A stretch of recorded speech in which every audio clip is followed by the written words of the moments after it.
Anko, kama mumeo au mkeo anakwenda jogging, anasafiri anakwenda mikoani huko, jogging clubs, Kinondoni jogging clubs, wapi jogging club, Tabata jogging club, anakwenda jogging,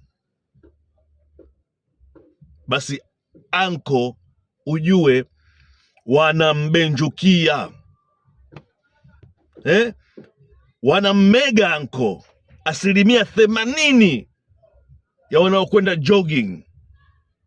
Kuna mengine mengi sana naendelea. Anko, mimi kazi yangu ni kukubumbulusha tu. Anko, usikubali. Jogging gani mtu anatoa mafuta, akimaliza wanaanza kulewa baada ya kurudi nyumbani? Anko, anakwenda anafikia kwenye mahoteli anko, watu wanakubenjukia, wanammega anko. Hakuna, usikubali kitu kama hicho, mkatalie. Ukimwona eleweki, mkatalie. Ukiforce kwenda naye anakataa, mkatalie. Kama unataka chukua hii, ifanyie kazi. Kama utaki, shauri yako. Bye bye.